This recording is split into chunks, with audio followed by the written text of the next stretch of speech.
into your, oh my God. I got a 2-minute warning. Oh, I could hear you. Okay.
All right, everybody, if you could take your seats, we're going to get started in a minute.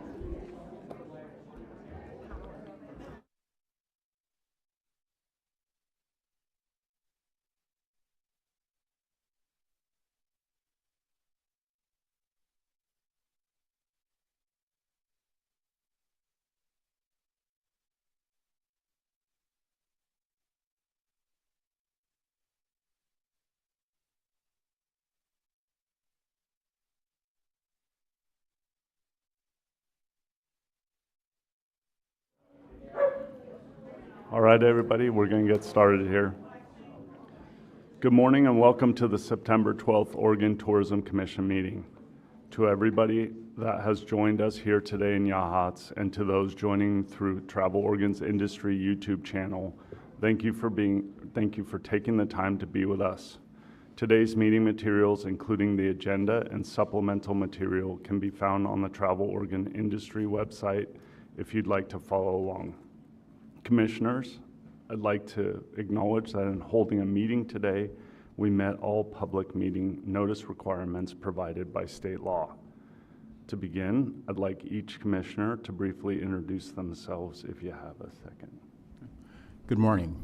My name is David Pendleton, owner of America's Hub Tours and Oregon Tour Experts.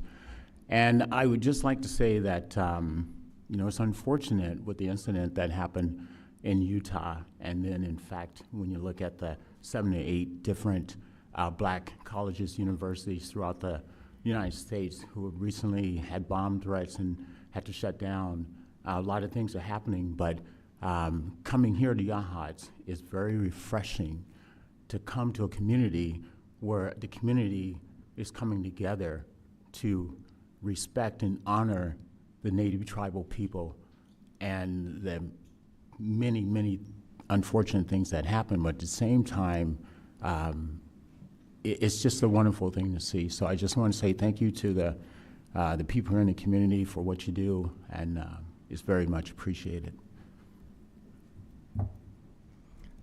Thank you, Commissioner Pendleton, for those words, and I echo your thoughts and words. And my name is David Grimmels. I'm a commissioner at large, founder of Rogue Creamery and Churn, and truly grateful for the hospitality that has been shown here and truly expressed. And from the beginning of our journey with a warm welcome at Overleaf and a tour of the Amanda Trail and 802 with Drew and Jesse, and further the next day followed with a tour of the Amanda Trail with Joanne and Chief Barrett. Again, it was really heartwarming to learn the history and also heartbreaking to understand what that trail means, and to have the community united and telling the story so that we all have a true understanding and today can enjoy the beauty of that the trail showcases and understand that history. Thank you again for the warm welcome, and I really look forward to coming back and enjoying Yachats again. Thank you. Good morning. My name is Travis Hill. I'm the Chief Operating Officer for Umpqua Indian Development Corporation, which is also Seven Feathers Casino Resort, which is owned and operated by the Cow Creek Band of Umpqua Tribe of Indians. Great to be here in Yachats. Last couple of days had some great experiences, fantastic hospitality, food. Probably the best fish and chips yesterday that I've had, 9.6 on my scale, which is pretty high.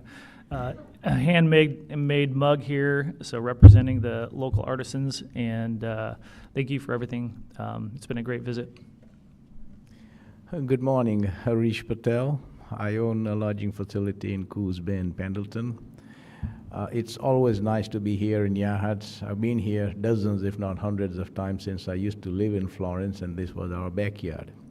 But I'm embarrassed that I knew nothing about Amanda Trail, the sad history. So thank you to the View the Future organization, and thank you for hosting us. Good morning. I'm Jennifer Rowe, and I own Crater Lake Zipline. I find there's a common theme as we roll around the state and meet different people, but there's this theme of collaboration that happens often behind the scenes, because I see a lot of people who are doing a lot of great work and never asking for notice for it. And again, here we come to Yachats and meet some more great people who are collaborating and doing great work. The last few days have been sad in my book, not because of Yachats or anything I've experienced here, but there's just some things happening in the world that are unsettling, right? But I got to visit a bit with Joanne as we were walking the Amanda Trail a few days ago, and at the end of our walk, she said something to all of us. She just said, "We never give up." And I just appreciated her simple words of encouragement and telling us, hey, whatever we're working on, whatever we're dealing with, there are people that are working with us, and we never give up. So I will just leave you with that, and a thank you for having us here. Good morning, everyone. Good morning, Commissioners. Scott Youngblood from Cascada Thermal Springs and Hotel in Portland. Thank you to the community for the remarkable welcome. Thank you for the kind of the intimate look and insights that we've received into the local community, into the tribal heritage of the region, and for the opportunity to spend some really heartfelt time together, including last night's dinner with our local partners. It was a joy to get to sit for a few minutes with Senator Anderson last night and talk a little bit about Travel Oregon and this agency and our role both statewide and nationally. The fact that were you not to know this organization from the inside out the way so many of us do, you couldn't appreciate how this organization over-delivers, over-indexes, creates such disproportionate value economically, culturally, and so it's fun to get to share those stories and to have elected officials who are willing to engage and spend time with us and really understand the work of the Commission and the work of the brilliant team at Travel Oregon. Good morning. My name is Lucinda DeNovo. I am the Director of Sales and Events at Coquel Casino Resort in Coos Bay and Medford. Everyone has said such beautiful things. I don't really think there's more for me to say other than what an incredible community, what incredible people who live in it. My thanks to Joanne and Chief Barrett for the contribution that they make to this community. Bobby, I'm so glad last night Todd gave you a shout out for the work that you've done with Wheel of the World, and here we sit today.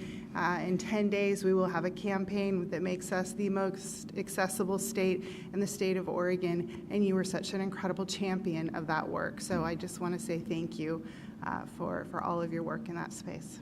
And I'm just so glad to be here. Drew, thank you for your hospitality, for you and your team. The beautiful flowers in our room, those hand-cut flowers, they were gorgeous. And just really appreciate your hospitality and opening up your hot tub for Chief Barrett a little bit later so he could help a hurting back. So I appreciate that. Thanks. All right. Well, good morning, everyone. I'm Todd Davidson. I'm the CEO at Travel Oregon, and it's all been said, so I just want to take a moment just to acknowledge what a privilege it is to be here. I mean, the spirit of selfless service and collaboration is alive and well on the Oregon coast, and certainly here in Yachats, and it's a real privilege to be here with all of you. Thank you for the hospitality and the warm welcome. And I'm Greg Willits with my dynamic family, built and manage Five Pine Lodge and Shibui Spa in Sisters, Oregon. And everybody said pieces that I was going to hit. I am just thankful for being here, and I'm always excited to show up at a new community and feel their passion for their place, and how they share it with us is very unique. And it's an inside extra credit tour every time. And I'm thankful for the people I met on this adventure. Thank you. We also, before we kick it off, we want to say a big happy birthday to a guy who brings everybody else coffee and makes sure everybody else is taken care of, Kevney Dugan. Thank you for joining today. And thank you for spending your birthday with us. It's special. Thanks. Today, we will have an opportunity to hear comments from partners. If you plan on making remarks, please sign up on the sheet at the back of the room. As a semi-independent state agency, we are afforded the opportunity to have our Department of Justice representative attend our meetings and provide counsel if needed. We are joined virtually today by our DOJ representative, Sylvia Cramen. Sylvia, would you say hello? Yes. Hello, it's a pleasure to be here. Thank you so much for the opportunity to attend the meeting. And I've worked actually with Travel Oregon since I started at DOJ in approximately 2007. I started working with this agency. So it's really my pleasure to be here, and I appreciate all the good work that you do. Thank you for having me. Thank you. I also want to thank Commissioner DeNovo for following through on a request that our Department of Justice attend meetings until the search process concludes. Sylvia Cramen has been instrumental in educating everyone involved in the CEO search about mandatory requirements and best practices.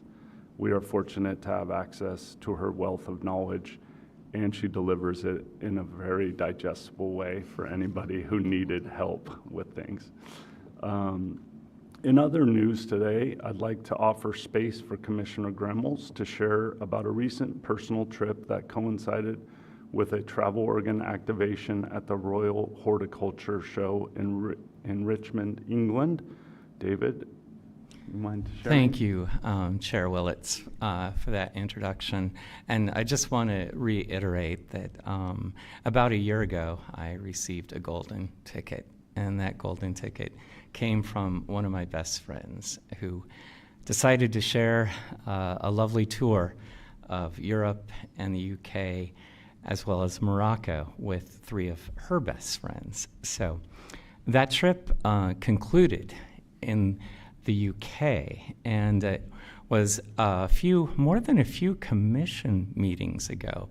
I heard a report from Lorna about the Royal Horticultural Society show, and I thought, wow, what are the dates? So I checked those dates and reached out to Todd and Lucinda and Petra and said, what are the chances I could get in to see Travel Oregon's booth? And lo and behold, there was a booth. So yes, I got a ticket for myself and my friends, and I was so taken back by this industry show and the presence of Travel Oregon at the show in a place where, and I say a place, this was a royal garden at a palace, and so attended by many, many individuals. And in Britain, gardening isn't just a passion, it's an obsession.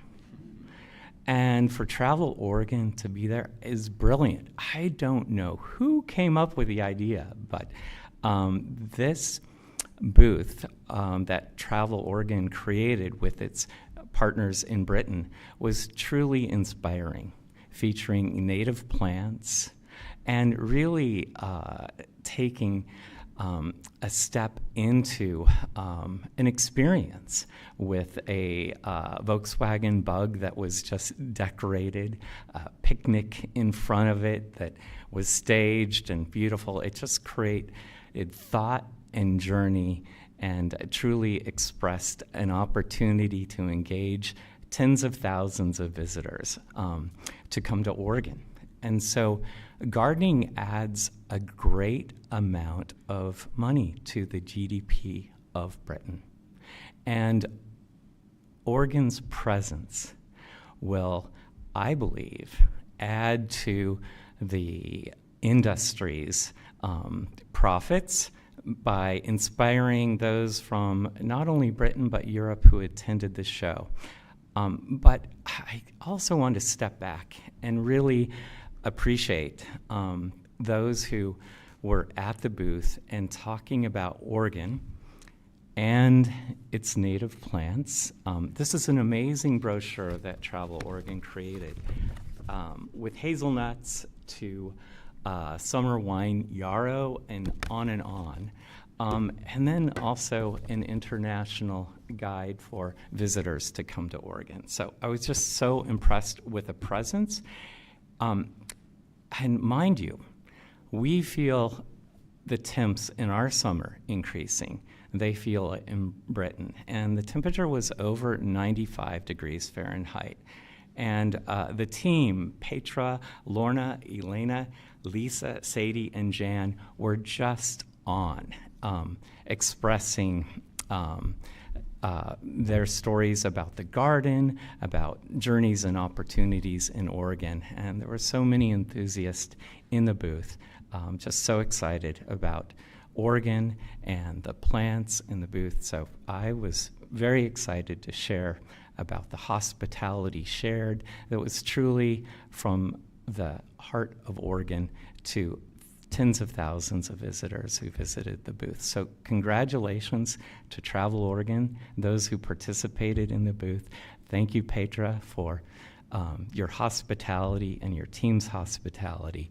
And I'm just proud to say I'm an Oregonian, and truly what was expressed at the Royal Horticultural Society's show by Oregon was powerful. Yeah. Thank you. Thank you, David.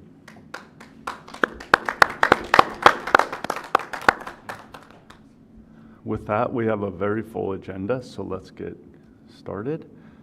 Commissioners, in holding in-person meetings throughout the state, one important opportunity we have is to hear from our local partners welcoming us to their communities.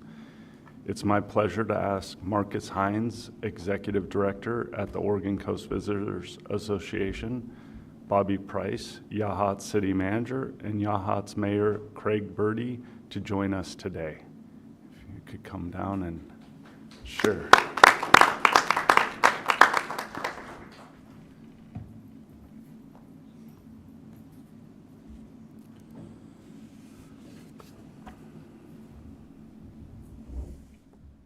Hello, everyone. Can you hear me? Yeah, okay, good. Okay. I'm Bobby Price. I'm the city manager here in Yachats, and I'd like to start by giving a sincere welcome to Yachats. Having spent a significant part of my career in tourism, it's a true honor to have Travel Oregon and the Board of Commissioners here in our community. Many of the incredible people who work for Travel Oregon have been professional inspirations for me and continue to be. Today, we'd like to share with you some of the incredible work we have been doing in Yachats in partnership and in collaboration. We'll start by sharing a little bit about our relationship with our DMO, the Yachats Chamber of Commerce. The City of Yachats has invested significant funding in advancing its destination marketing and management efforts through a new strategic marketing plan and a new approach for Yachats. The Chamber and its marketing company, Verdant And, have been working diligently to lay the foundation for Yachats. They are collaborating on rebranding, developing a new logo, creating content, and gathering assets to build a new website, all scheduled to launch later in October. The brand emphasizes connecting with local people, taking time to slow down, enjoying nature, and experiencing the magic that comes with disconnecting and reconnecting. For the first time ever, we'd like to debut our Visit Yachats Hero video, which offers a glimpse into some of the efforts we're making here in Yachats.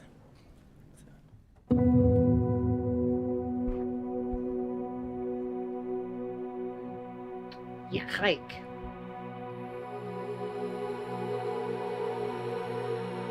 Give me a description of it. It's the only known name of southern Elsie villages and the origin of the name Yachats.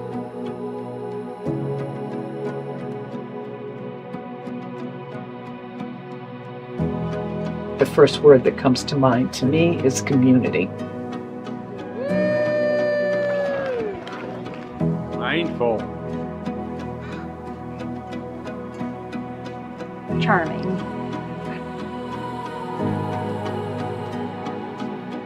Inclusive. Family. Enchanting. Magical. Quirky. Foresty. Authentic. Sanctuary.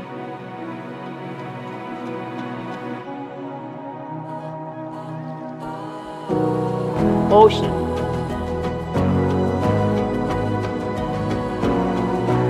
Compassion. Serene. Village.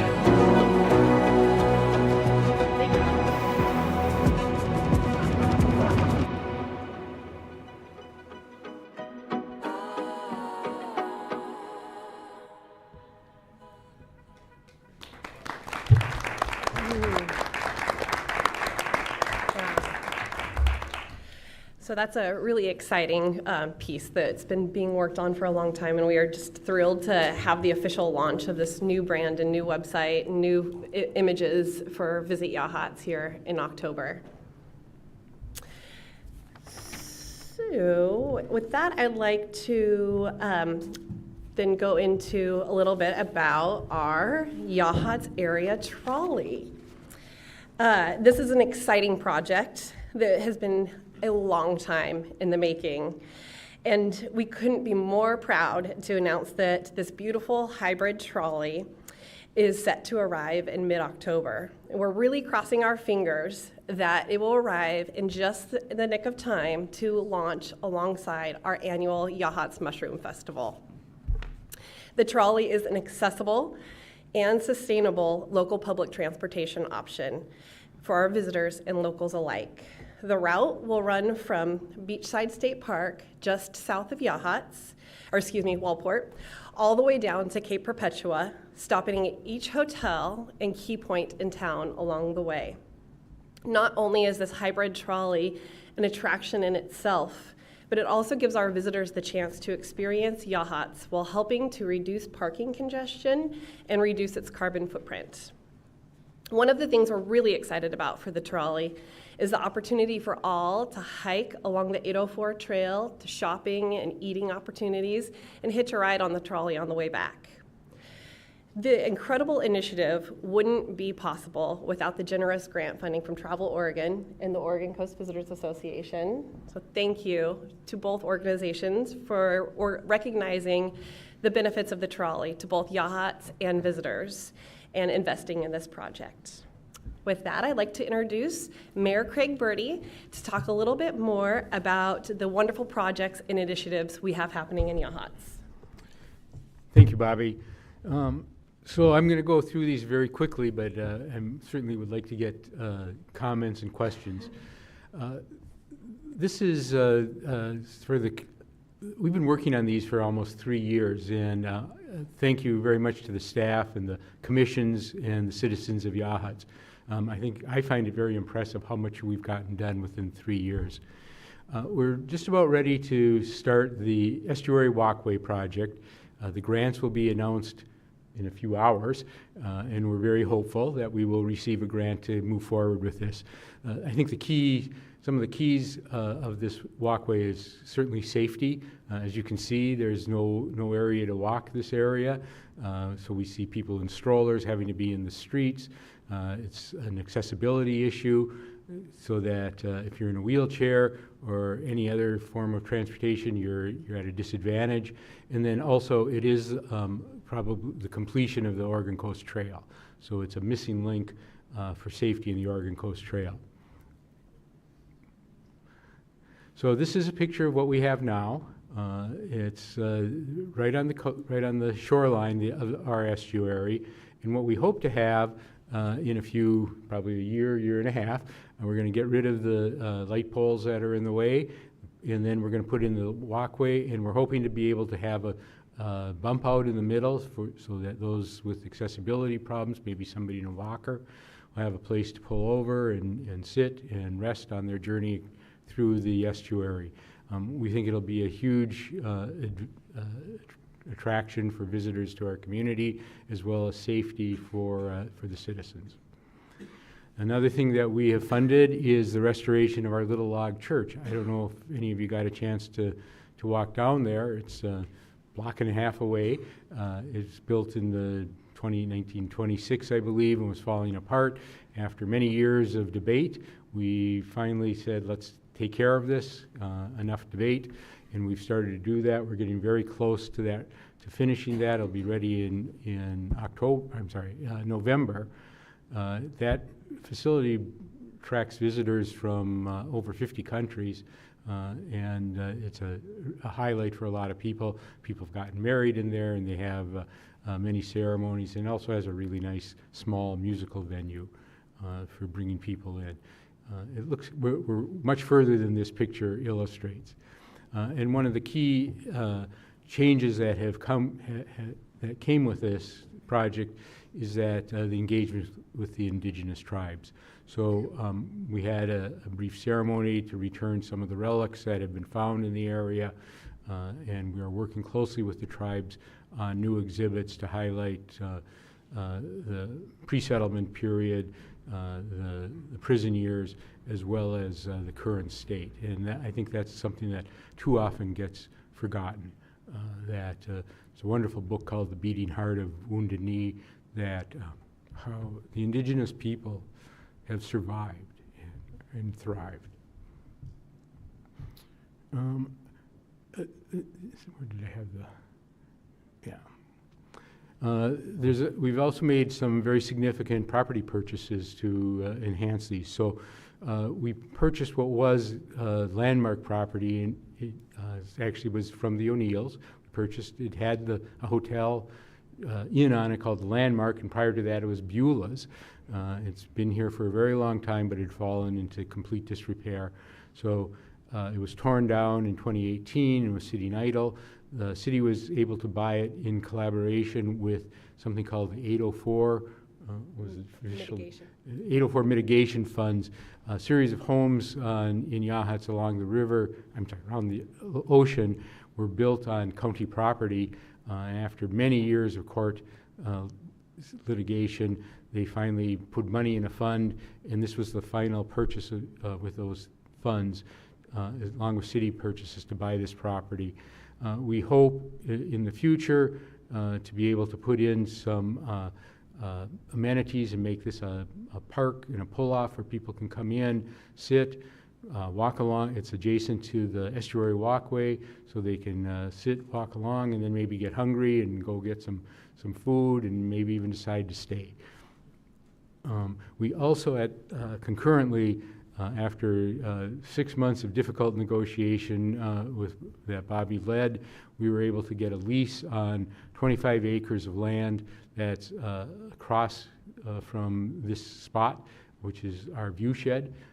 It would have been silly to buy the property and then have a cut side of a mountain.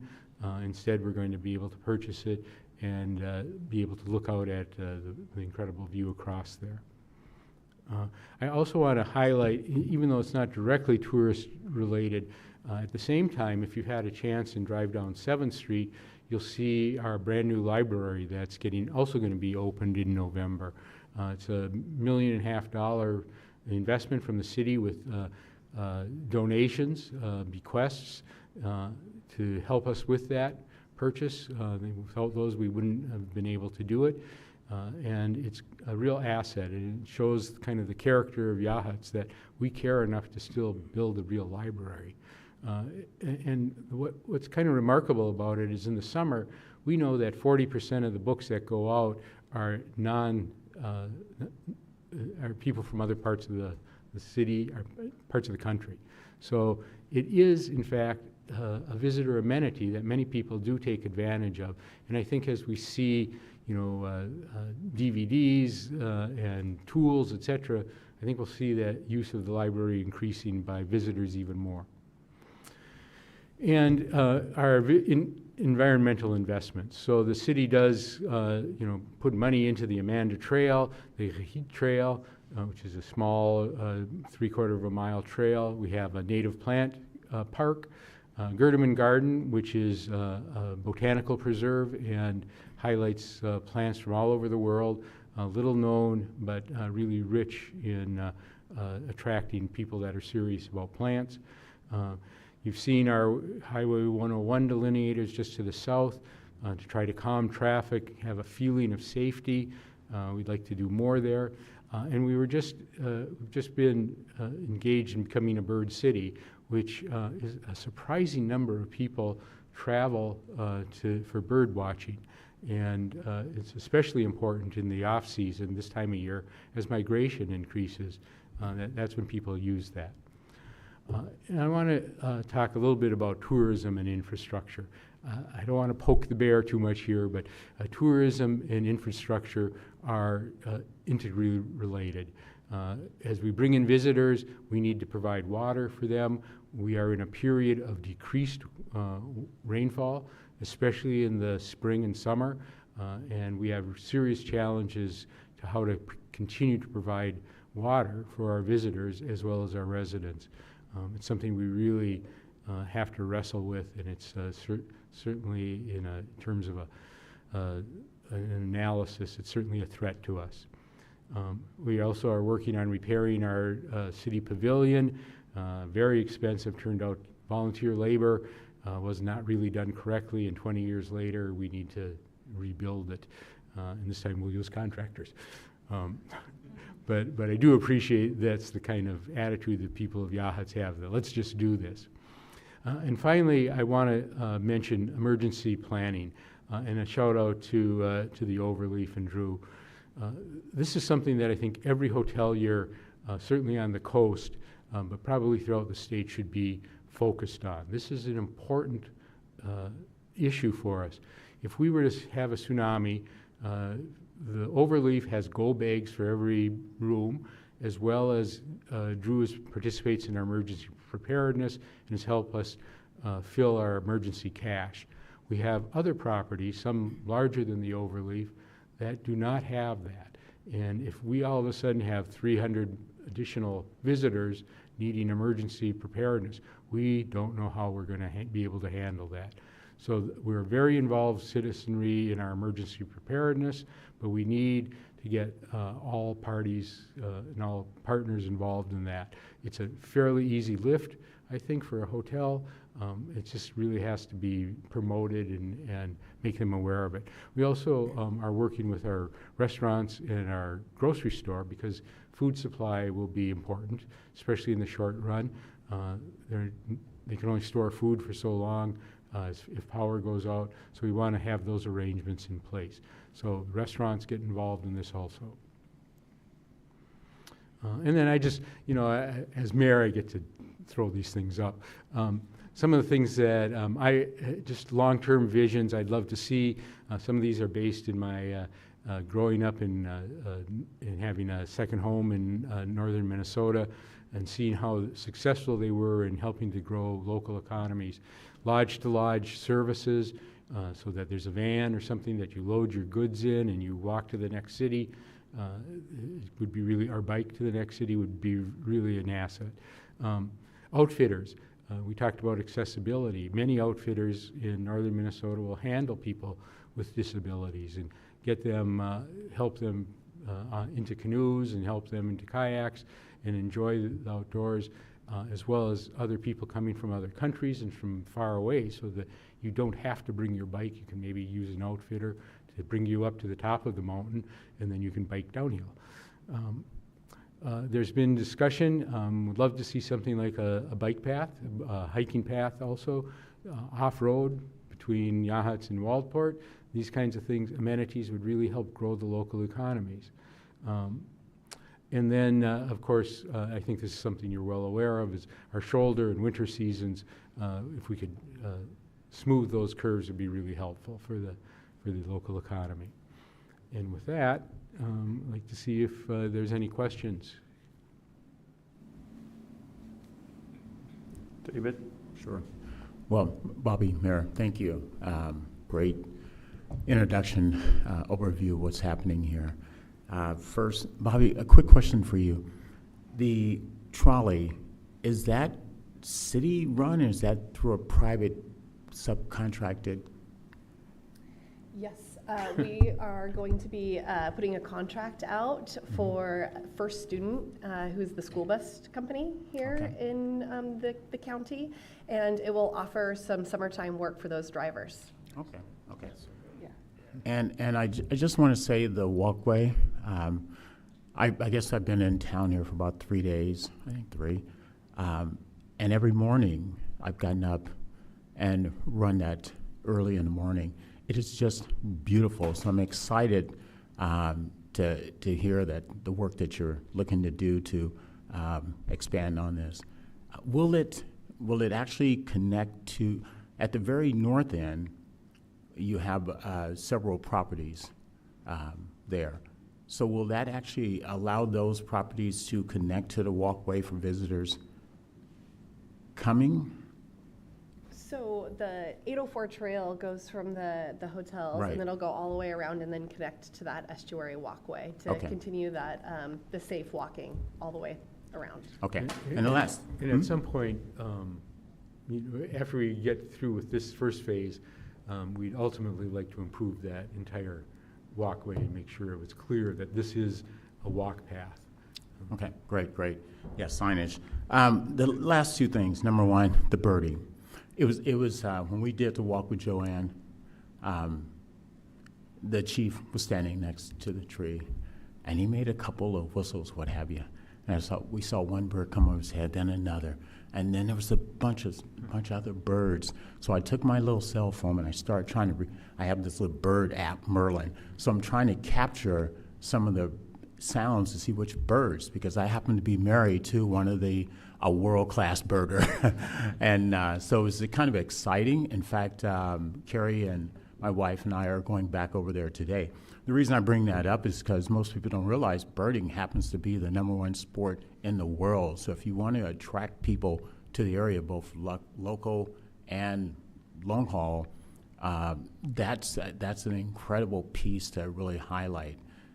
Mayor, I really love your point in terms of tourism and looking at the infrastructure here, because I think for me, when I think of the work that tourism does, it's just not about bringing visitors in to spend a few dollars, which is important to our local businesses, but it's attracting other businesses to help create jobs. That, to me, is more meaningful, however you want to look at it, from a tax collection or whatever, but it's more meaningful in terms of helping the community support their families for many, many reasons. So I was very happy that you touched on that. Thank you. And I didn't mention it, but that then creates the need for workforce housing. And it's in short supply in our community, where we have some ideas for some projects. There's been a lot of money put into affordable housing, but the workforce housing is, there's equal, if not greater, demand for that kind of housing. I'll know we're successful when our city staff can afford to live within the city. Great. Thank you. Chair Youngblood, or Commissioner Youngblood. Thank you. Thank you for the presentations, Mayor Bertie, and thank you for touching on the topic of workforce housing. It's a theme that we in tourism hear about an awful lot, and something that we're very sensitive to and want to be cognizant of and supportive of. Do you have, by chance, and I don't mean to reciprocally poke a bear, but do you have any sense for the number, the quantity of vacation rental homes in the jurisdiction? Yes. 60% of the homes in Yachats are second homes. And it's problematic in one sense, and in the other, they bring a lot to the community.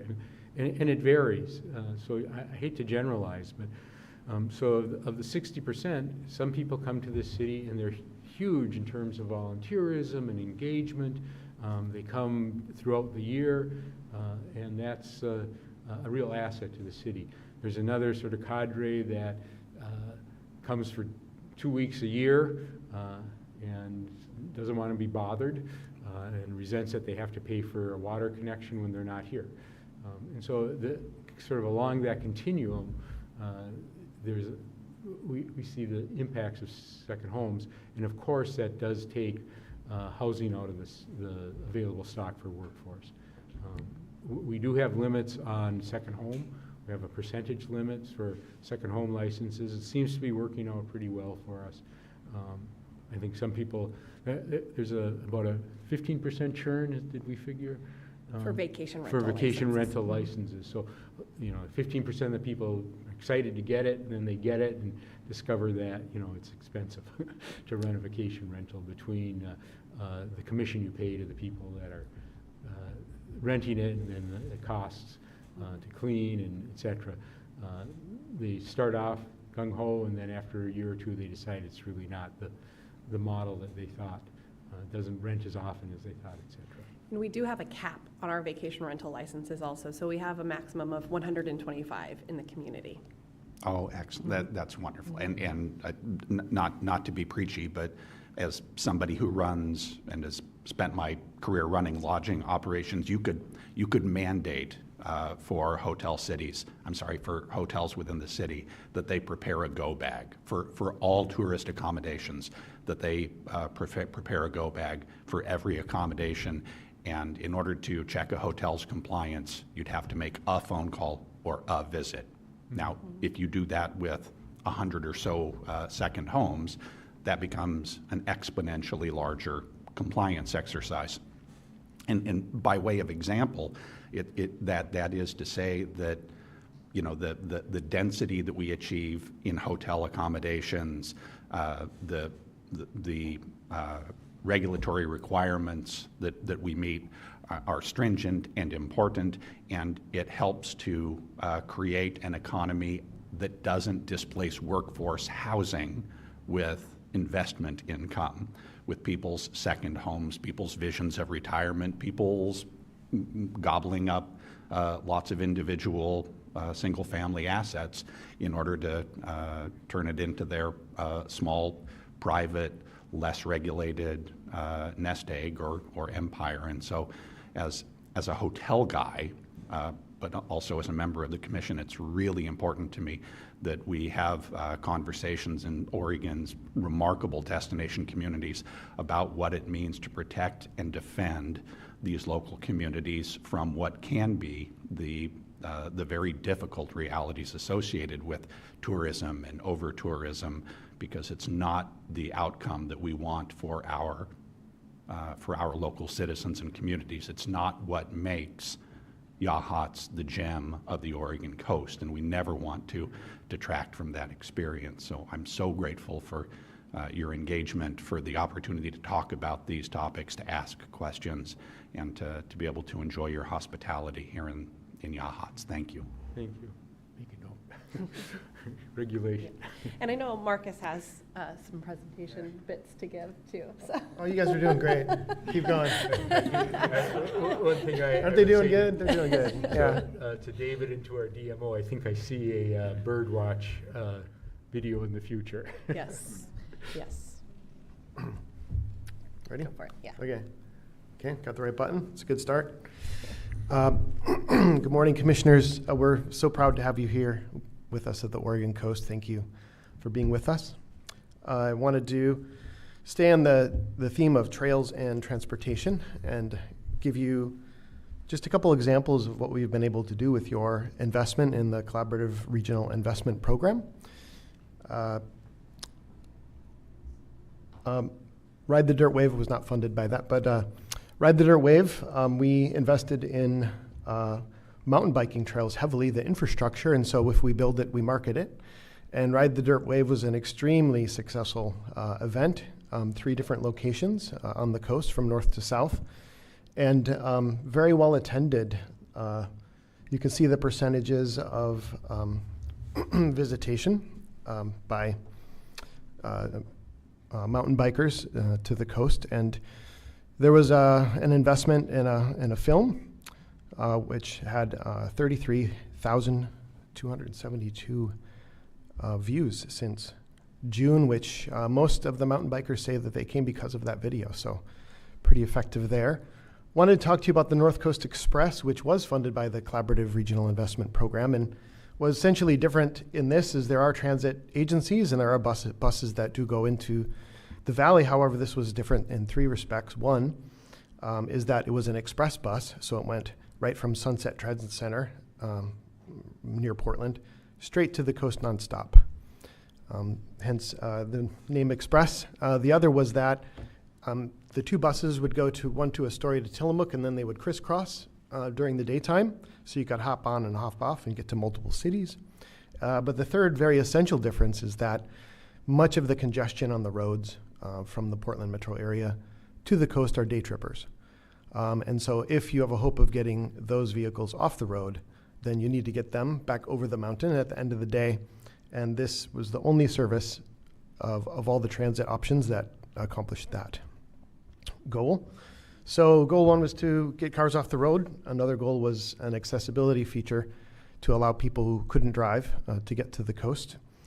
And we're really proud to announce that of the surveyed ridership, 50% actually used public transportation in the Portland area to get to the North Coast Express bus. So they actually used a bus to get to the bus, which is pretty cool. And then 19% said that they were first-time visitors to the coast. About 20% were elderly. Many of them were saying they don't feel safe driving anymore. And then also of all the survey, the racial diversity of the ridership exceeded the state average to getting to the coast. So we're really proud of this pilot year. It was just 3 months, Friday, Saturday, Sunday, and it was really a learning year for us to see like who would ride it and refine marketing. So, and then the Oregon Coast Trail Foundation, we adopted the Oregon Coast Trail as our major destination development project back in 2017. And we've been at the table with all the state and federal land management agencies collaborating. There's a published Oregon Coast Trail Action Plan. And during that time, we've been methodically building the Oregon Coast Trail Foundation, which is a separate C3. And with your funding, we've been able to publish a strategic plan, which is integrated into the other plans for the Oregon Coast Trail. We've been able to finish a fund development plan because it will take tens of millions of dollars. These are very expensive projects. There's over 40 areas of the Oregon Coast Trail which come onto Highway 101 or county roads, and the goal is to remove those and keep people on the beach and in the forest. And then we published a micro-mobility assessment of the North Coast. We took all the transportation system plans from all the cities in Clatsop County and all the cities in Tillamook County, and we compared and contrasted them through the lens of micromobility to see where the plans spoke to micromobility or didn't. So that plan is also published and available for anyone to use and see. And we did apply for a couple grants, and right now I'm really pleased to let you know that the Murdoch Foundation is still in play. The grant, it's a capacity grant. This foundation has no staff yet, and so our final thing that we'd like to do with the foundation is staff it up, get a 3-year runway for some full-time staff. And the Murdoch Foundation, we're still in conversations with them.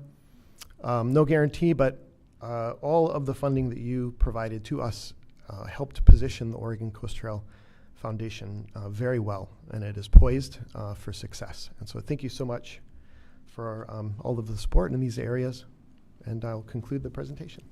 Any questions?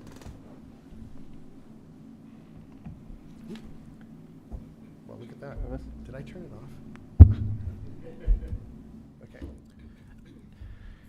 Great presentation. Thank you. Just on the North Coast Express, what was your utilization rate, and are you going to continue that program or the success on that? Because travelers like to have their belongings with them and their cars, or be able to explore from there. So yeah, just a question on the utilization on that. Yeah, the ridership was low this season. It was a learning year, and we've really focused a lot on research and data and high touch with the passengers to see what the experience was. The really plan is like a 3-year window, where first year is a pilot to learn, second year is really doubling down, filling the bus, and year 3, the goal is for it to be financially self-sufficient with ticketing. And it's Eco Shuttle is the company, a private charter service that operates this for us, and they run on biofuel. And so really we had created a business plan, an operations plan, and we shopped it around to half a dozen charter services, saying, hey, here's a business plan. We ran all the numbers. It'll work within 3 years. And Eco Shuttle was interested, and so we're partnering with them. So yeah, it was low ridership, but we learned a lot on ticketing and the importance of the ease of ticketing. And Eco Shuttle was an amazing partner. The transit agencies on the coast really helped us understand, the routes, and so the routes and drop sites and all of those things. We really wanted to refine all of that. I would consider it similar to a soft opening for a restaurant, where you kind of try it on. But thank you for the question. Thank you. Yeah, that was kind of in line with my question. I mean, I heard the 50%, 19% here, there, low ridership, and I still would like to know how many people the first year have actually taken the Northwest Express, and then do you have any, in terms of when you look at this long term, the first year, second year, third year, is there a goal or plan? What are you looking at? Because that piece is important. Yeah. Gives me some idea in terms of potential impact, if it's successful or not, or potential impact to help support the businesses here locally on the coast. Yeah, the ridership was a little under 400. I think it was like 390 some, but remember it was just Friday, Saturday, Sunday for just a few months. And the goal is to make it financially supported. We don't want it to have to run on grants or federal support. We really think it's going to be a private business opportunity, which is why we created the business plan and shopped it around. So the plan is to pass it off at least by year 3 with full buses of ridership, and by about $50, $60 a person at about 90% full would make it break even.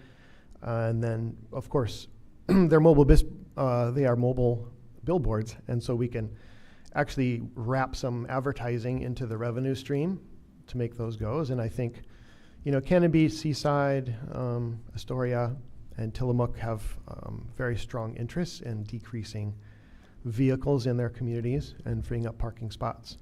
So we think maybe there'll also be a little support for kind of like transportation infrastructure from somewhere. But the goal is to pass it off in a financially. Okay, so you got 400 the first year. Mhm. What are you go the second year? What are you looking at? 800,000? What? Oh, second year we direction? would anticipate many thousands. Many thousands. Yes. Yeah. There are 54 passenger coaches. So there's a lot of seats on those buses. Yeah. Oh,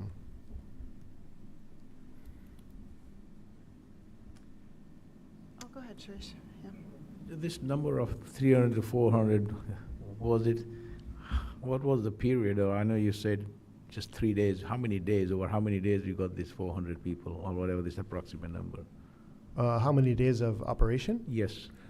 Friday, Saturday, Sunday. I don't have that number off the top of my head, but it was Friday, Saturday, Sunday, June, July, and August. So those eight.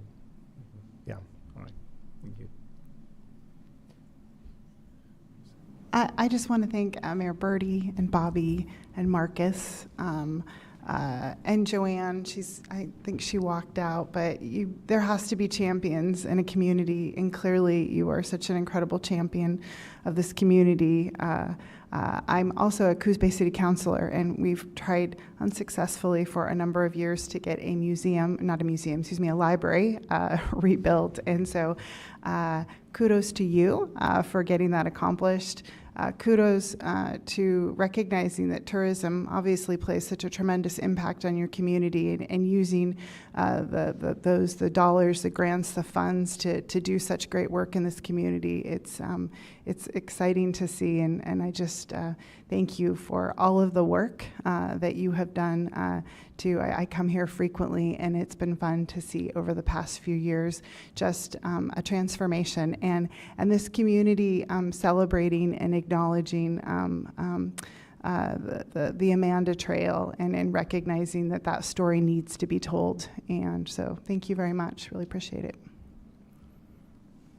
Yeah, I have one more question, Marcus.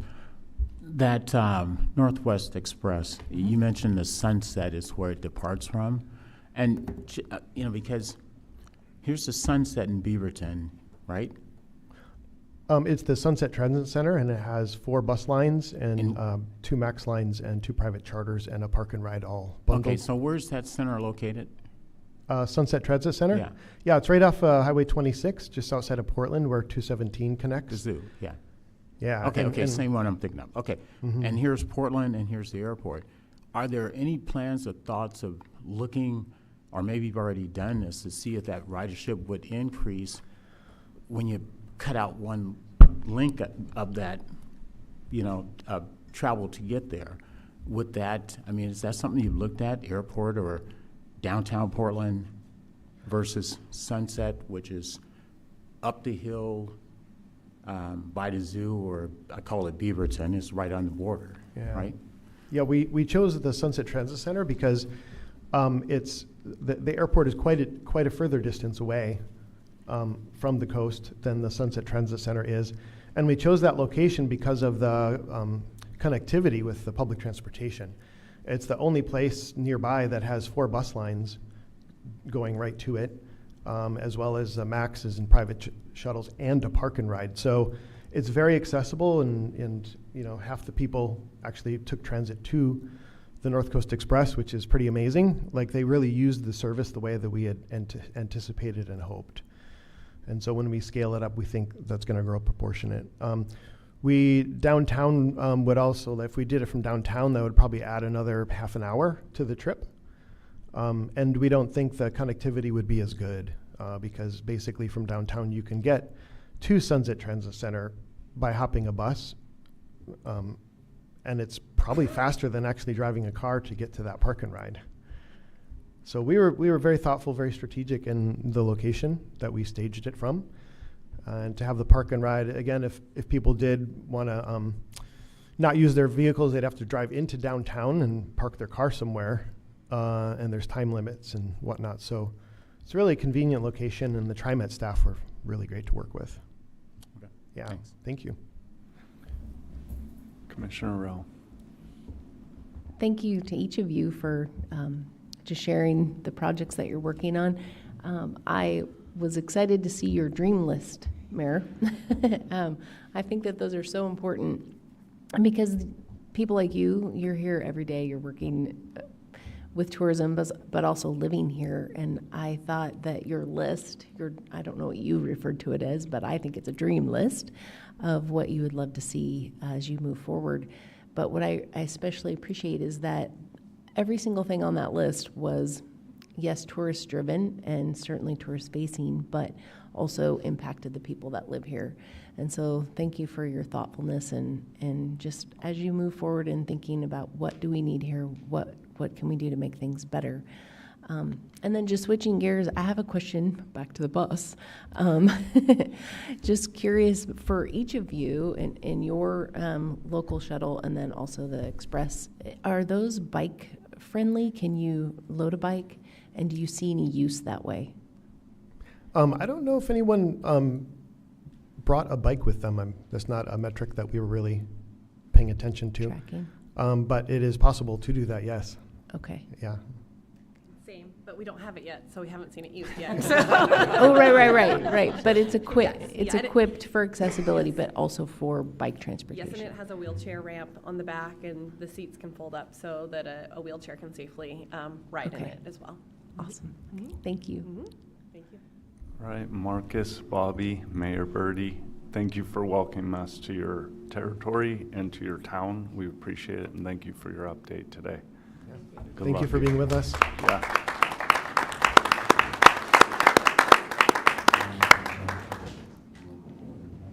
All right, I'd like to thank everyone for taking the time away from their busy schedules to join us for this welcome today.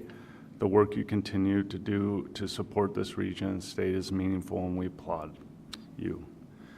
On Thursday, August 28th, the commission meeting notice was posted to the commission meeting webpage, and notice was sent through our industry communications, and a link to the meeting agendas were posted.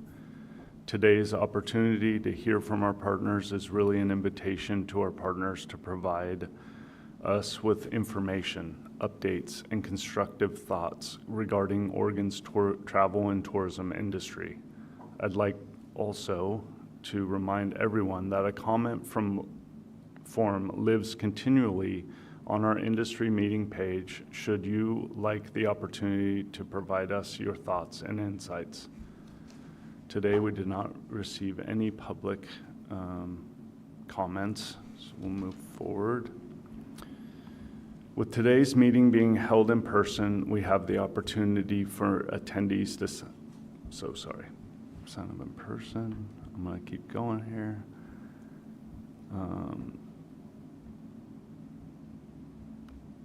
Sorry. All right, we get to move on to commission business.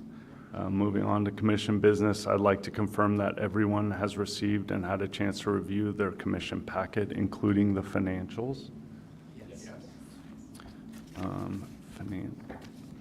I'd like to thank Vice Chair Patel for reviewing the financials with myself, Commissioners Hill and Rowe, Todd, Eddie Van Buren, Luna Garo, Juno Chang, the recently hired Director of Finance and Accounting, prior to this meeting, and as we do on a monthly basis.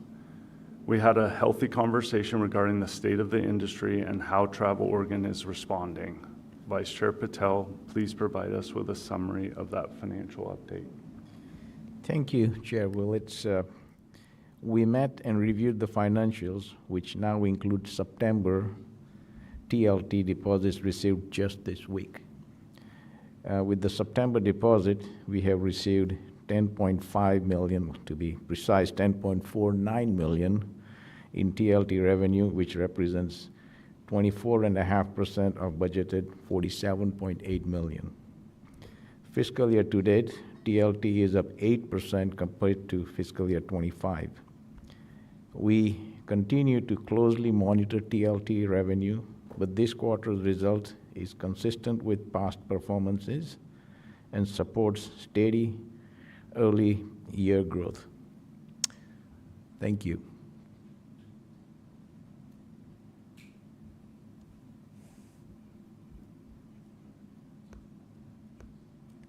But I don't even have that in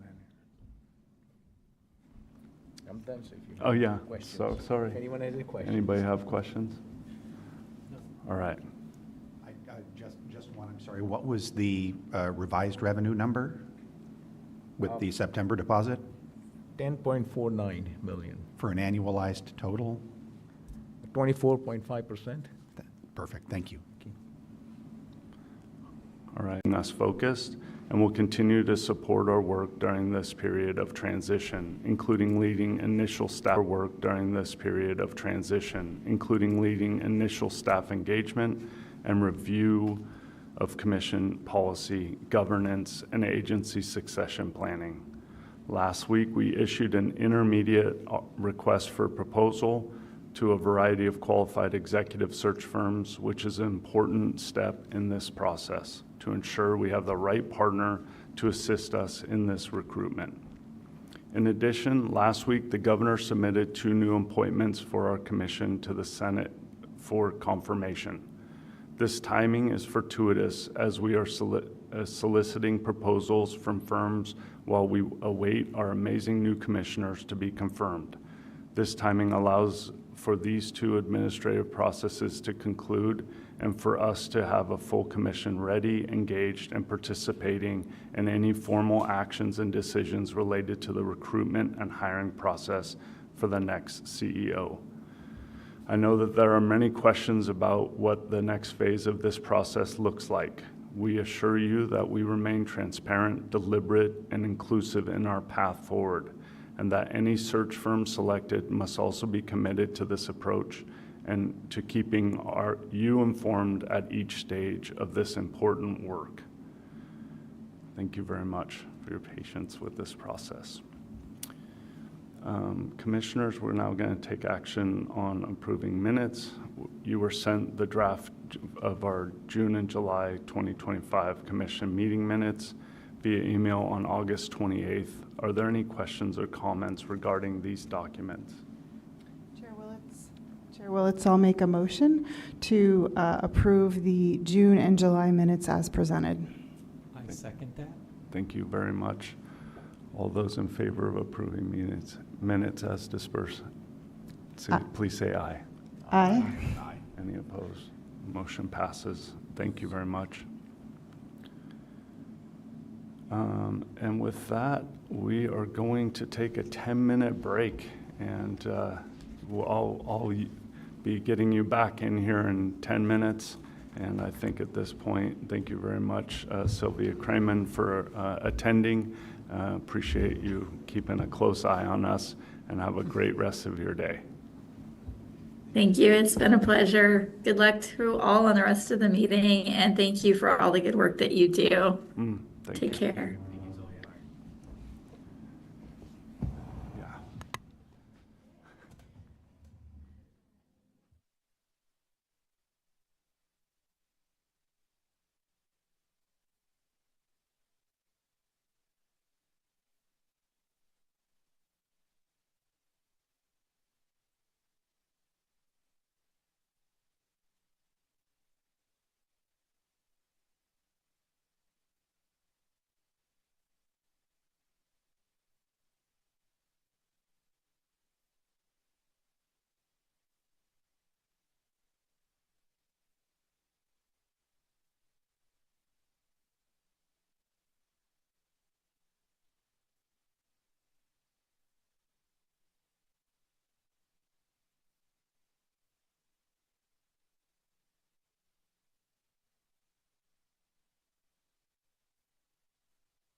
Last time. Okay, we're going to get back up here, commissioners, please.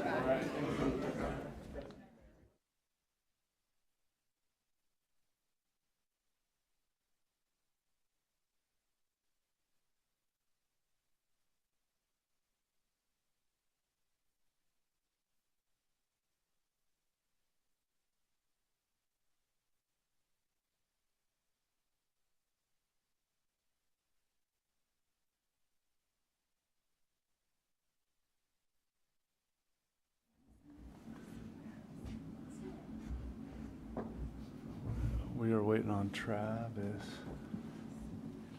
Don't wait on me.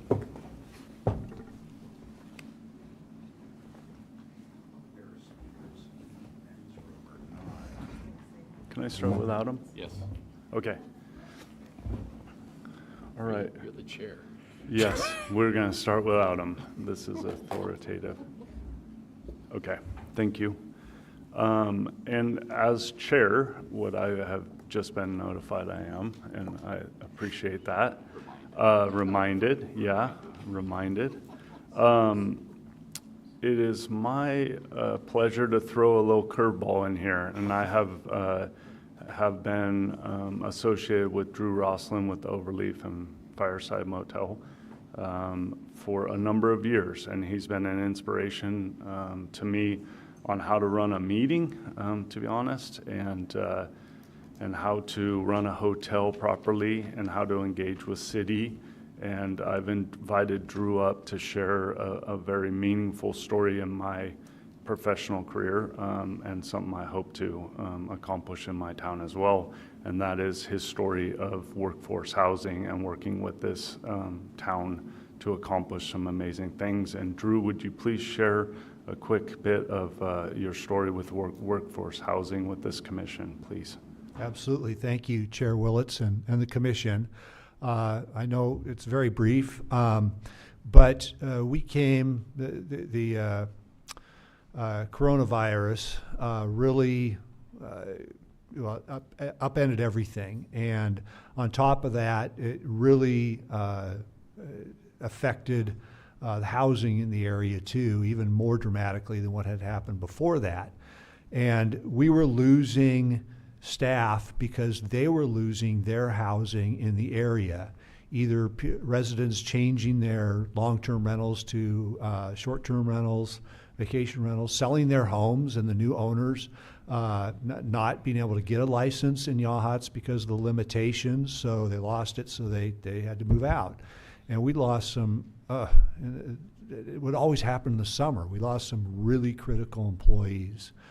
Fortunately, we have extra land, and I wish I had taken those of you that were on the 804 Trail walk the other day, just after looking at the mushrooms with Jesse.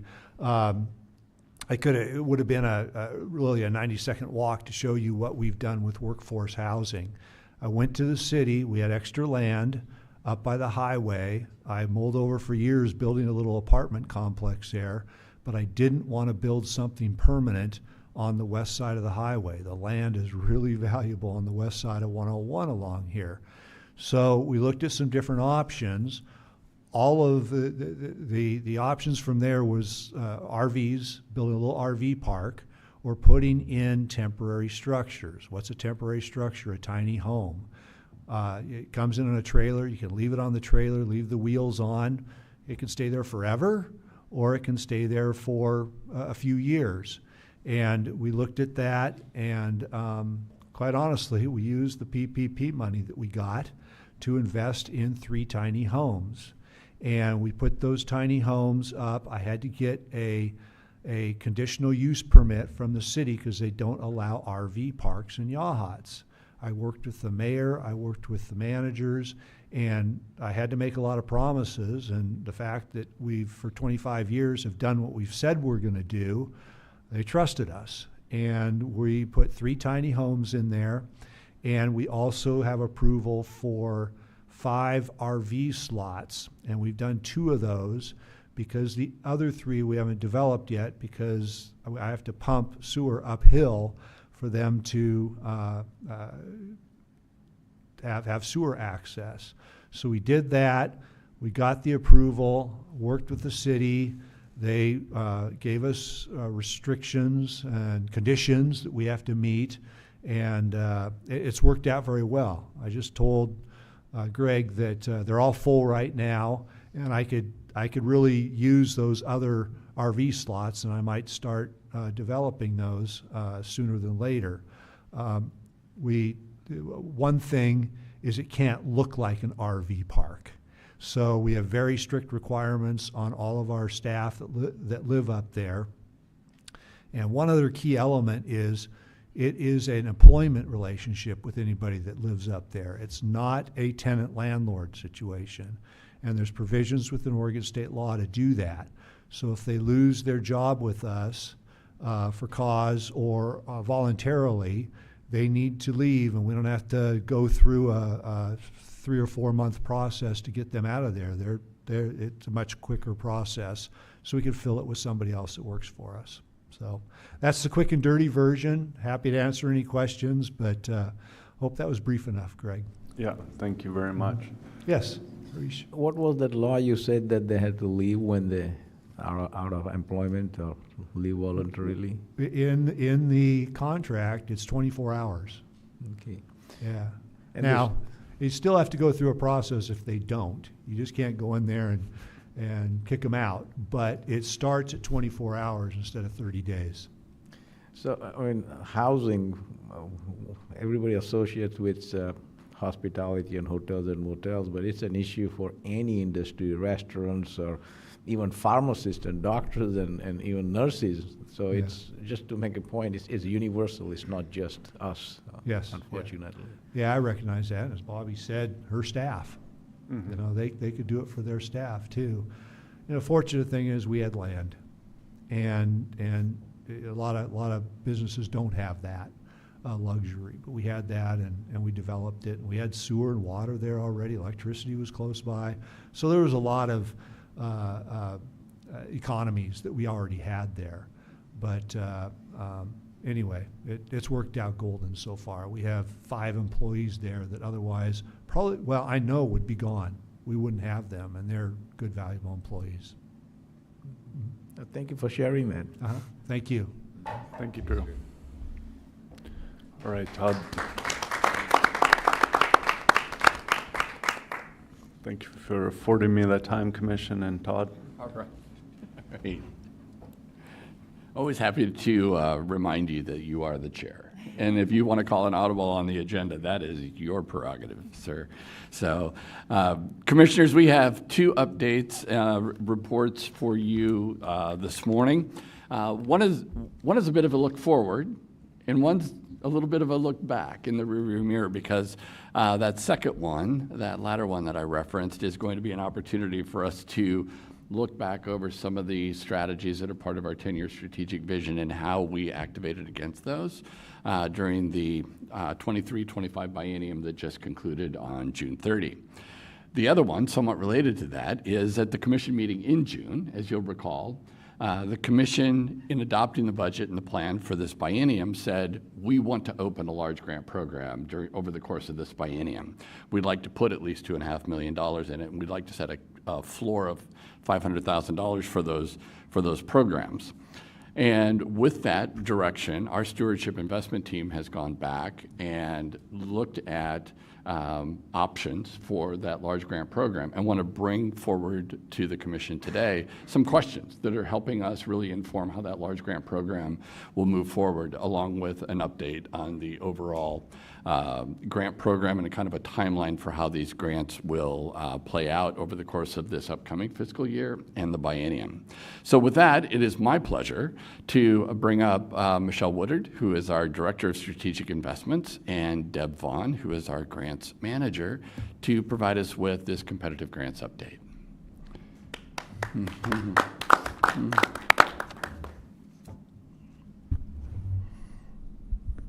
Thanks, Todd.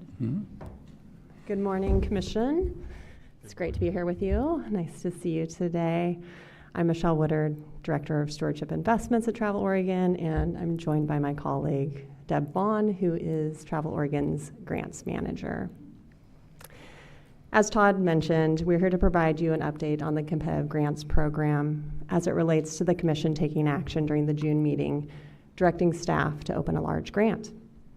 Our focus today is touching on how we work as an investments team and the values that we instill in the work that we do, outlining the timing of the next cycle of funding, and the engagement points that we'll have with you and other key partners, sharing learnings that are guiding us, and in closing, we'll be posing questions to you for discussion.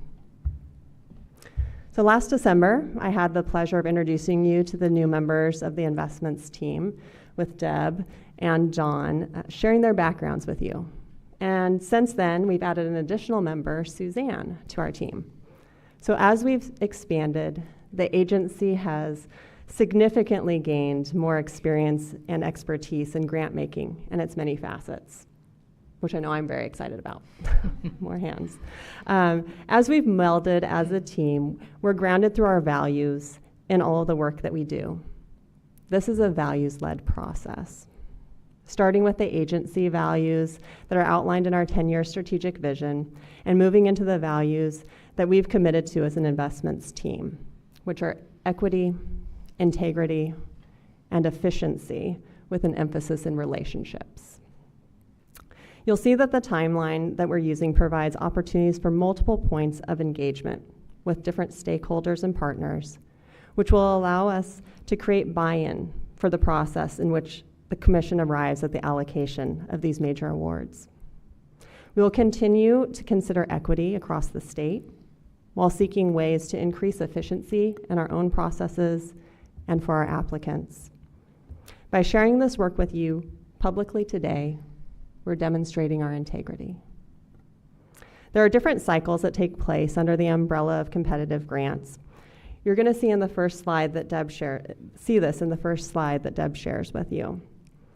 I think it's important for you to see the upcoming program not as a large grant, but as a larger scale investment program and a program that could be replicated in future grant cycles. We know that our industry partners need to know when our funding cycles are taking place so that they can determine where projects that they're planning may fit into areas that Travel Oregon is looking to support. We need to give folks a longer on-ramp to our programs. The Commission has asked staff to open a large grant in this fiscal year, and we're going to do that. The timeline you see presented to you may be a little bit longer than you had anticipated, but there's a lot of intentionality built into it. And this intentionality is grounded by our values. Great. Thank you, Michelle. Good morning, commissioners. I'm glad to be here with you to walk you through this slide. It's got a lot of information about how the next competitive grant cycle fits into the broader context of the ongoing program.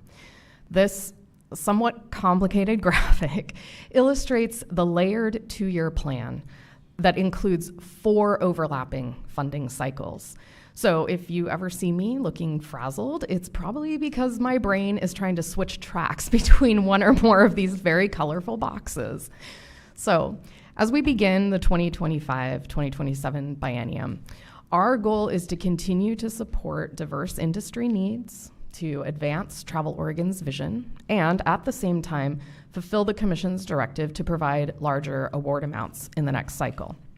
The green boxes on this slide outline our plan for that larger award cycle, which I'll focus on in more detail in the rest of this presentation.